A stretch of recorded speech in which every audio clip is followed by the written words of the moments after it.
जान है तो जहान है, वरना इंसान हैरान परेशान है।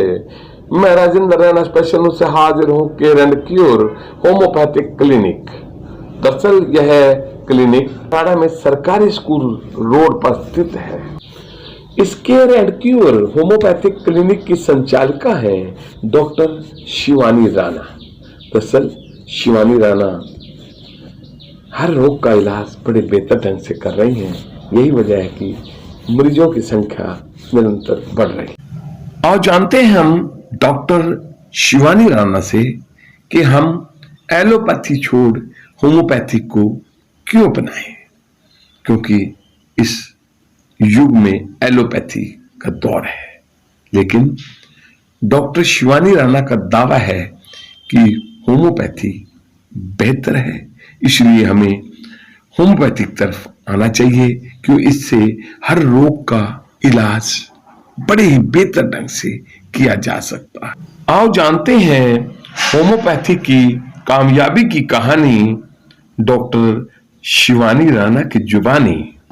मैं एक होम्योपैथिक डॉक्टर हूँ जो मेनली बराड़ा से बिलोंग करती हूँ। तो हमारी होम्योपैथी में मैक्सिमम डिजीज़ सारी की सारी जो पैथी है वो नेचुरल ट्रीटमेंट पे बेस है। कुछ मेडिसिन्स इतनी अच्छी है कि जिनका एलोपैथिक ट्रीटमेंट भी नहीं है, वो हमारी होम्योपैथी में ट्रीट की जाती है वो डिज़ीज़। और स्पेशली बच्चों के लिए बहुत अच्छी है होम्योपैथिक, क्योंकि बच्चे कड़वी मेडिसिन ले लेते हैं। फर्स्ट फैक्ट तो ये है, वो मीठी गोलियां समझकर मेडिसिन इजीली ले लेते हैं। जो इसमें बच्चों के लिए स्पेशल बहुत अच्छा है होम्योपैथी में, जैसे कि बच्चों का बेड वेटिंग, बच्चों का अपने में बार बार पेशाब करना, इसके लिए बहुत अच्छा ट्रीटमेंट है इसमें। जो बच्चे डर रहे होते हैं, कहीं ना कहीं फियर प्रेजेंट होता है, या फिर उनको पता नहीं चल पाता कि उन्होंने रात में बिस्तर में पेशाब पास कर दिया है। एक आजकल बहुत ही कॉमन डिजीज़ हो रही है कि बच्चों की इम्यूनिटी बहुत ज़्यादा वीक हो रही है, जिसमें हमें देखने को मिलता है कि बच्चों को बार बार जुकाम होता है। सीज़न चेंज होने पे हर बार जुकाम होगा, वो जल्दी से सही नहीं होता है। एक अभी आजकल इसमें बहुत ही कॉमन डिजीज़ आ रही है कि बच्चों की नाक में मांस का बढ़ जाना, जिसको हम मेडिकल टर्म में नेजल पॉलिप बोलते हैं। इसका भी होम्योपैथी में बहुत कारगर इलाज है, जो यहाँ पे काफ़ी केस ट्रीट भी हो चुके हैं। अब हम इसमें आते हैं कि हमारी होम्योपैथी का एक सबसे बड़ा फैक्ट है कि पूरी तरह नेचुरल है, जो सर्जरी पे बिल्कुल भी बेस नहीं है, सर्जरी अवॉइड करती है। कुछ बीमारी जैसे कि सिस्ट आजकल बहुत ज़्यादा ग्रो कर रही है, हैंड में सिस्ट हो गई या फिर फोरहेड पे। सिस्ट को हम नॉर्मल भाषा में गांठ बोल देते हैं। गांठ का हो जाना, जो जिसको गांठ का वहीं पर भूलने का भी इलाज है। पर इसमें हम जैसे कि हमारी होम्योपैथी पूरी तरह से नेचुरल है, तो हम डाइट और मैनेजमेंट को भी बहुत ज़्यादा ध्यान में रखते हैं कि नेचुरली हमें डाइट क्या लेनी चाहिए जिससे कि बीमारियां हो ही ना। जैसे कि हमारा लाइफ स्टाइल है आजकल बहुत ज़्यादा फास्ट फूड की साइड बढ़ रहा है। आजकल के युवाओं में फास्ट फूड का बहुत ज़्यादा क्रेज़ है। ये जो हमारा सबसे पहले फास्ट फूड हम खाते हैं, वो हमारे लीवर को परेशान करता है, लीवर में जाते दिक्कत करता है, जिसको हम मेडिकल भाषा में कहते हैं कि फैटी लीवर डिजीज़ होगी। जो युवा है हमारे देश के, वो अल्कोहल की तरफ ज़्यादा बढ़ रहे हैं, जो हमारे लीवर को डायरेक्टली अफेक्ट करता है। लीवर में हमारे दो प्रकार से डिजीज होती है, या तो अल्कोहलिक या फिर नॉन अल्कोहलिक। अल्कोहलिक जैसे कि हमें डायरेक्ट समझ आ रहा है अल्कोहलिक लीवर डिजीज़, जो हमारे अल्कोहल के कंजप्शन से हो रही है। जो युवा शराब पीते हैं उनका लीवर सबसे फर्स्ट अफेक्ट होता है, या फिर जो फास्ट फूड खा रहे हैं। अगर इसमें हमारा फैटी लीवर डिजीज़ नहीं है, तो कहीं ना कहीं लीवर इतना अफेक्ट हो रहा है कि उसके एंजाइम्स गड़बड़ हो रहे हैं। SGOT SGPT रेज कर जाता है, जिसमें कहते हैं कि हमें भूख नहीं लग रही, या फिर खाना खाते हुए उल्टी जैसा मन हो रहा है। ये इसके मुख्य सिम्टम आते हैं, हमारे मुख्य लक्षण होते हैं कि फैटी लीवर डिजीज़ है, या कहीं ना कहीं हमारा लीवर अफेक्ट है। ये हमारे आजकल सबसे ज़्यादा पेशेंट आ रहे हैं। या फिर वायरल फीवर हो गया, अभी जैसे वायरल फीवर है, ये भी पूरी तरह नेचुरली, अभी ऐसा नहीं है कि फीवर है इमरजेंसी है होम्योपैथी में ट्रीट नहीं हो सकता, हमें इसके लिए पैरासीटामोल ही लेनी चाहिए। होम्योपैथी कई बार इमरजेंसी केस में भी इतना अच्छा काम करती है कि इंस्टेंट रिलीफ मिलता है, जैसे कि फीवर हो गया, कफ हो गया, कोल्ड हो गया।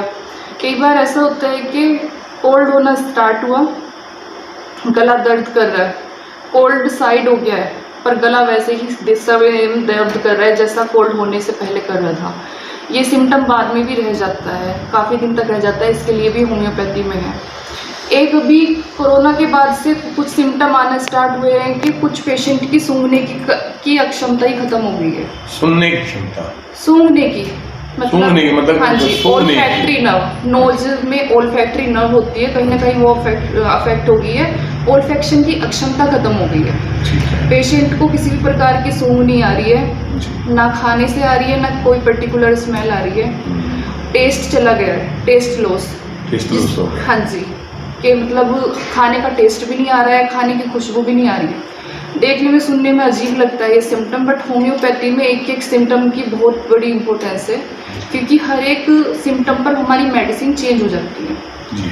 तो हम पहले एक पेशेंट का केस लेते हैं, ध्यान से देखते हैं, केस टेकिंग करते हैं, उसके बाद सिम्टम्स के बेस पे ही हमारी पैथी पूरी तरह डिपेंड है। सिम्टम्स देखने के बाद ऐसे रोगियों का इलाज कर रहे हैं? हाँ जी, रोगियों का इलाज हमारा सिम्टम बेस होता है जी।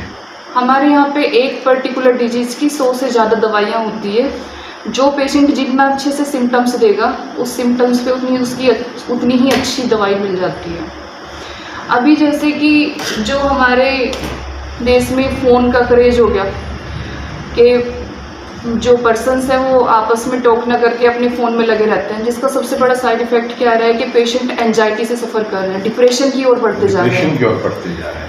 हाँ जी। ये एक मेन इसके लिए होम्योपैथी में क्या इलाज है या होम्योपैथी में इसमें सबसे ज़्यादा हम काउंसलिंग हो गया, क्योंकि नेचुरली ट्रीटमेंट करते हैं, काउंसलिंग देते हैं। सबसे पहले तो डॉक्टर की सलाह होगी, परामर्श हो गया, कैसे उसको बात करना है, घुल मिल के रहना है। सेकंड थिंग होगी कि मेडिटेशन मैं ज़रूर इसमें प्रिस्क्राइब करती हूँ कि आप मेडिटेशन की ओर बढ़िए, क्योंकि मेडिटेशन से हमारा जो माइंड है वो रिलैक्स हो जाता है। थर्ड थिंग होती है कि हमारी मेडिसिन, पेशेंट परेशान क्यों है, डिप्रेशन की ओर क्यों बढ़ रहा है, तो हमारा ये नहीं है कि हमने सिम्टम ले लिया कि पेशेंट को खाली डिप्रेशन है। डिप्रेशन की वजह क्या है ये अपने आप में, क्योंकि अगर हम किसी पेशेंट को काउंसलिंग कर रहे हैं कि हमें उसे समझाना है कि आपको इस ओर नहीं जाना, तो हमें कारण जानना बहुत ज़्यादा ज़रूरी हो जाता है। तो इसमें सबसे फर्स्ट होता है हमारा मेडिटेशन, जिससे हमारा 50% पेशेंट क्योर हो जाता है, और सेकंड होती है हमारी मेडिसिन। आपकी क्लिनिक मैं ये कहूँ कि हर डॉक्टर जो है किसी एक रोग के स्पेशलिस्ट होते हैं। जैसे आप होम्योपैथिक तो है ही है, होम्योपैथिक के द्वारा कौन सा रोग जो है जो आपके पास बहुत केस आए हैं और आपने बहुत अच्छी तरह टैकल किया या सुलझाए हैं, उसके बारे में बताइए। BMS डॉक्टर हो गए और BHMS डॉक्टर हो गए, मतलब हमारी होम्योपैथी होगी, वो एक जनरलाइज डॉक्टर होते हैं कि बॉडी के ऑल पार्ट्स की मेडिसिन दे सकते हैं। बट अगर मेरे पास जो सबसे ज़्यादा केस आ रहे हैं वो आ रहे हैं नेजल पोलिप के, मतलब नाक में मांस बढ़ जाना जी, बच्चों को बार बार जुकाम होना जी। कुछ बच्चे मेरे पास ऐसे आए हैं जिनको इन्हेलर लग चुका था जी जी, उनको रात में सांस लेने में प्रॉब्लम हो रही थी। उसका सबसे बड़ा कारण था कि नाक में मांस बढ़ा हुआ था। अभी वो मांस घटना शुरू हो गया है। मेरे पास काफ़ी बच्चों के ट्रीटमेंट चल रहे हैं जो इस चीज़ में क्योर होते जा रहे हैं, उनकी कंडीशन बहुत बेटर हो गई है, और जो 2 साल से इन्हेलर लगा हुआ था वो भी हट चुका है टोटली। तो और आप जैसे महिला हैं तो महिलाओं के केस भी आपके ज़्यादा आ रहे हैं? हाँ जी, महिला के केस बहुत आ रहे हैं। औरतों में किसी प्रकार का इन्फेक्शन हो या फिर औरतों की जो भी बीमारी हो, आजकल औरतों में गांठ का भी बहुत ज़्यादा बढ़ रहा है कि बच्चादानी में गांठ हो गई है, या फिर किसी भी तरह की दिक्कत, तो मेंस से रिलेटेड प्रॉब्लम्स भी आ रही है, उसमें भी बहुत अच्छा स्कोप है होम्योपैथी का। होम्योपैथी अच्छा। और क्या कहना चाहेंगे आप? ये होम्योपैथी की तरफ लोग ना ज़्यादातर एलोपैथी की तरफ भागते हैं, तो होम्योपैथी की जैसे आपने यहाँ एक मैं कहूँगी साहसी किया है, बारे में आपका कहना क्या है? सबसे पहले तो ये कि जो होम्योपैथिक है उसमें मिक्सोपैथी नहीं करनी चाहिए, जैसे कि आज के टाइम में करते हैं कि पेशेंट को अगर इंस्टेंट रिलीफ चाहिए तो उस टाइम पे एलोपैथिक प्रिस्क्राइब कर देते हैं। ये मिक्सोपैथी नहीं करनी चाहिए। पेशेंट को रिलीफ आएगा चाहे थोड़ा लेट आए, बट वो परमानेंट रिलीफ होगा। परमानेंट रिलीफ, परमानेंट जड़ से मतलब खत्म होगी। हाँ जी, एक हमें डॉक्टर होने के नाते पता रहना चाहिए कि हम कौन से डिजीज़ को ट्रीट कर सकते हैं जी जी। और इसमें क्या होता है कि पूरी तरह नेचुरल है तो थोड़ा टाइम तो लगेगा ट्रीट होने में, बट परमानेंट रिलीफ आएगा। टाइम लगेगा मगर जड़ से रोग खत्म हो जाता है। जैसे अंग्रेजी में आप जब तक लेते रहते हैं तब तक उसका असर रहेगा, क्योंकि वो तभी के लिए रहता है। जैसे पेन किलर होगी, जब तक आप लेंगे उसको तब तक 7 से 8 घंटे तक उसका असर रहेगा। असर खत्म होने के बाद आपको फिर से मेडिसिन रिपीट करनी पड़ेगी। तो इसमें क्या होता है कि जो रोग है वो जड़ से ख़त्म होते हैं। ऐसे तो मेडिकल साइंस बहुत वास्ट है, सारी चीज़ें कवर नहीं हो पाती, पर जो ये मेन बीमारियां हैं जो आज के टाइम में बढ़ती जा रही हैं, वो सबसे ज़्यादा है कि लीवर से रिलेटेड केस आ रहे हैं। अच्छा, एक हमारे इसमें होम्योपैथी में जो युवाओं में बढ़ रहा है, जिसका इलाज एलोपैथी में भी उतना कारगर नहीं है, मैं कह सकती हूँ, वो है इन्फ्लामेटरी बाउल डिजीज या फिर अल्सरेटिव कोलाइटिस। इसमें क्या होता है कि आंतों में भी घाव बन जाते हैं पेशेंट्स को। आंतों में घाव बन जाते हैं। अल्सर का मतलब अल्सर बोल सकते हैं हम उसको। पेट में भी अल्सर बन जाते हैं, आंतों में भी अल्सर बन जाते हैं। तो अल्सर से ही हमारा मेडिकल लैंग्वेज में वर्ड होता है इन्फ्लामेशन, मतलब घाव बन गए हैं, तो उसको हम बोल देते हैं इन्फ्लामेटरी बाउल डिजीज। तो इसमें पेशेंट को क्या होता है कि एक तो पेशेंट को खाना पच नहीं पा रहा है, उसमें पेशेंट का वेट लॉस होता जाता है, पेशेंट कमज़ोर होता जाता है। एक इसमें सबसे ज़्यादा क्या होता है कि पेशेंट, इसमें लक्षण होता है कि दस्त लगे रहते हैं, महीने से 2 महीने से दस्त चल रहा है। एक हो गया कि हमारे थोड़े बहुत डायरिया हो गया, एक दिन हुआ, दूसरे दिन हुआ, थर्ड डे हमारा सही हो गया। पर अगर ये चीज़ हमारी महीने या 2 महीने से चल रही है, इसको हम इन्फ्लामेटरी बाउल डिजीज़ की कैटेगरी में रखते हैं। ऐसे हमारे में तो लक्षण से करते हैं इसको डायग्नोस, पर अगर इसका प्रॉपर डायग्नोसिस होती है वो एंडोस्कोपी से होती है। हाँ जी, ये एंडोस्कोपी के द्वारा, जैसे किसी बीमारी की जांच होती है वो अल्ट्रासाउंड के द्वारा होती है, ऐसे हमारी इन्फ्लामेटरी बाउल डिजीज़ की जांच जो होती है वो एंडोस्कोपी के थ्रू होती है। वो होम्योपैथी में उसका बड़ा अच्छा ट्रीटमेंट है। अगर किसी पेशेंट को, यहाँ तक कि अगर स्टूल में, मतलब पेशेंट जा रहा है, फ्रेश होने जा रहा है और उसको उसमें ब्लड आ रहा है, इतना सीवियर हो गया है, यहाँ तक उसका भी कंट्रोल करने की क्षमता होम्योपैथी में है। होम्योपैथी में अपने आप में एक बहुत डीप साइंस है, जो कई बार पेशेंट सिम्टम्स ऐसे देते हैं कि डॉक्टर उनको कई बार मजाक में ले लेते हैं कि हमने कुछ खाना खाया, हमें साइड इफ़ेक्ट आया, उसके बाद हमें ये हो गया, पर साइड इफ़ेक्ट नहीं जा रहा। ये चीज़ हुई थी हमारी 10-12 साल पहले, पर एक होम्योपैथिक डॉक्टर इसको भी लक्षण की तरह लेके वहाँ से ही ट्रीटमेंट स्टार्ट करता है, जहाँ से पेशेंट को बीमारी होना शुरू हुई थी। ये कह सकते हैं होम्योपैथिक में हर रोग का इलाज संभव है। संभव है, मैक्सिमम रोग का इलाज संभव है, जड़ से रोग खत्म हो जड़ से संभव है। और अगर इसमें एक डॉक्टर की जिम्मेदारी होती है कि ये देखे कि कौन से रोग को ठीक कर सकता है।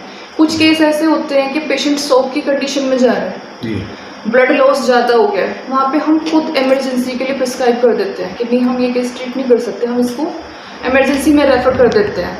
पर जो क्रोनिक डिजीज है, जो सालों साल से चली आ रही है, उसका बहुत अच्छा संभव इलाज है होम्योपैथी में।